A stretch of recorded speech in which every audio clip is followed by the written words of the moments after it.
The Jimmy Olsen Radio Network. Spinal adjustments provided by Dr. Chad Rolfson. The Spinal Tuning Chiropractic Center is a Des Moines area low flat fee per month unlimited chiropractic care practice. When life happens, just adjust. Schedule today at spinaltuning.com.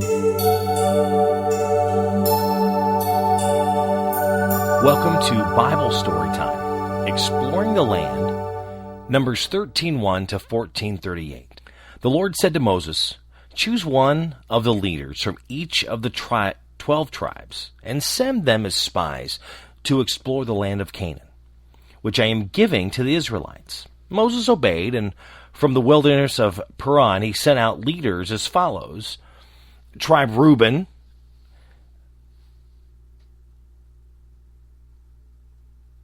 Samua, son of Zakar; Simeon, Shaphat, son of Hori; Judah, Caleb, son of Jephunneh; Ishkar, Eagle, son of Joseph; Ephraim, Hosea, son of Nun; Benjamin, Palti, son of Raphu;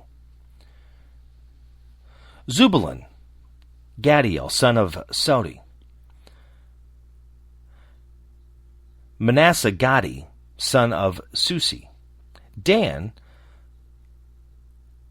Amiel, son of Jamali; Asher, Sether, son of Michael;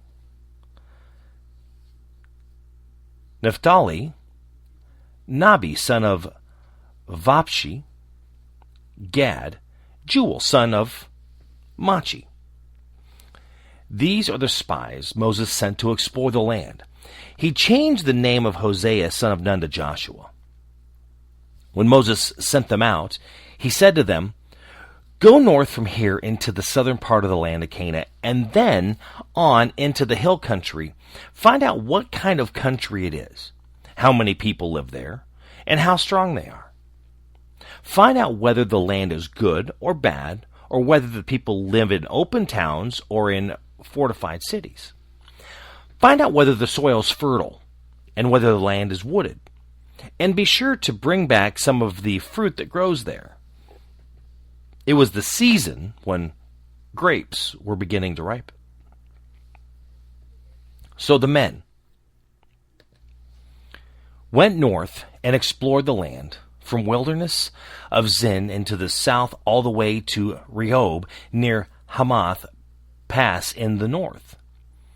They went first into the southern part of the land and came to Hebron, where the clans of Ammon, Sashi, and Talmai, the descendants of the race of the giants called the Anakim, lived. Hebron was founded 7 years before Zoan in Egypt.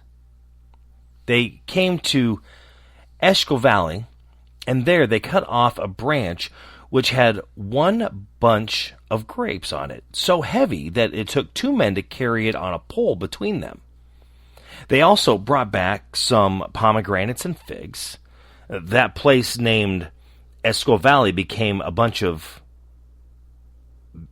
grapes the Israelites cut off there. After exploring the last 40 days, the spies returned to Moses, Aaron, and the whole community of Israel and Kadesh in the wilderness of Paran. They reported what they had seen and showed them the fruit that they had brought.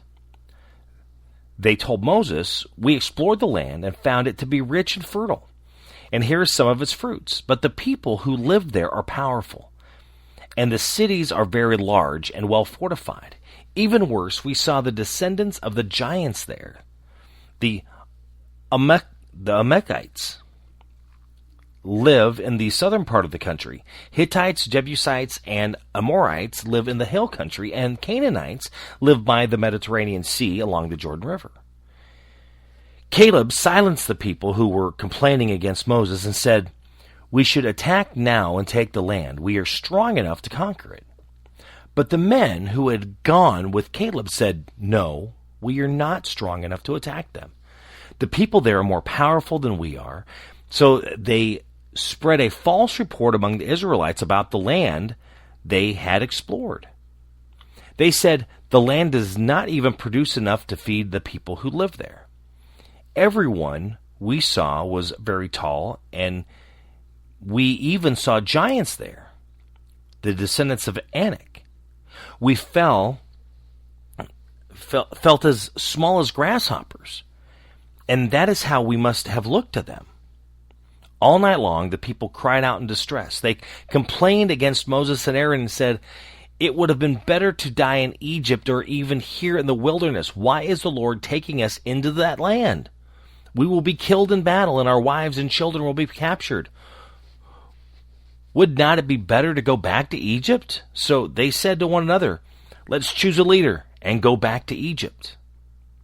Then Moses and Aaron bowed to the ground in front of all the people, and Joshua said, son of Nun, and Caleb, son of Jephunneh, two of the spies, tore their clothes in sorrow, and said to the people, "The land we explored is an excellent land.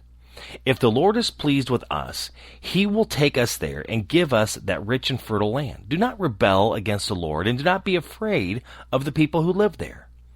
We will conquer them easily. The Lord is with us and has defeated the gods who protected them, so do not be afraid."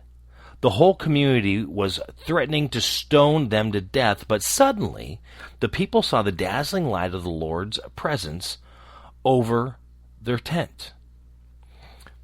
The Lord said to Moses, "How much longer will these people reject me? How much longer will they refuse to trust in me, even though I have performed so many miracles among them? I will send an epidemic and destroy them, but I will make you the father of a nation that is larger and more powerful than they are." But Moses said to the Lord, "You brought these people out of Egypt by your power. When the Egyptians hear what you have done to your people, they will tell it to the people who live in this land. These people have already heard that you, Lord, are with us, and that you appear in plain sight when your cloud stops over us, and that you go before us in a pillar of cloud by day and pillar of fire by night. Now, if you kill all the people, all your people, the nations who have heard of your fame will say that you killed your people in the wilderness because you were not able to bring them into the land you promised to give them. So now, Lord, I pray, show us your power and do what you promised when you said, 'I, the Lord, am not easily angered, and I show great love and faithfulness and forgive sin and rebellion. Yet I will not fail to punish children and grandchildren to the third and fourth generation for their sins of their parents. And now, Lord, according to the greatness of your unchanging love, forgive, I pray, the sin of these people, just as you have forgiven them ever since they left Egypt.' The Lord answered, 'I will forgive them as you have asked, but I promise that as surely as I live and as surely as my presence fills the earth, none of these people will live to enter that land. They have seen the dazzling light of my presence and the miracles that I performed in Egypt and in the wilderness, but they have tried my patience over and over again and have refused to obey me. They will never enter the land which I promised to their ancestors. None of those who have rejected me will enter it. But because my servant Caleb has a different attitude and has remained loyal to me, I will bring him into the land which he explored, and his descendants will possess the land in whose valleys the Amalekites and the Canaanites now live. Turn back tomorrow and go into the wilderness in the direction of the Gulf of Aqaba." The Lord said to Moses and Aaron, "How much longer are these wicked people going to complain against me? I have heard enough of these complaints. Now give them this answer. I swear that as surely as I live, I will do to you just what you have asked. I, the Lord, have spoken. You will die, and your corpses will be scattered across this wilderness. Because you have complained against me, none of you over 20 years of age will enter that land. I promise that you live there, but not one of you, except Caleb and Joshua. You said that your children would be captured, But I will bring them into the land that you rejected, and it will be their home. You will die here in the wilderness. Your children will wander in the wilderness for 40 years, suffering for your unfaithfulness. Until the last one of you dies, you will suffer the consequences of your sins for 40 years, 1 year for each of the 40 days you spent exploring the land. You will know what it means to have me against you. I swear I will do this to you wicked people who have gathered together against me here in the wilderness. Every one of you will die. I, the Lord, have spoken. Then Moses had sent to explore the land, brought back a false report, which caused the people to complain against the Lord. And so the Lord struck them with a disease, and they died. Of the 12 spies, only Joshua and Caleb survived. Exploring the land.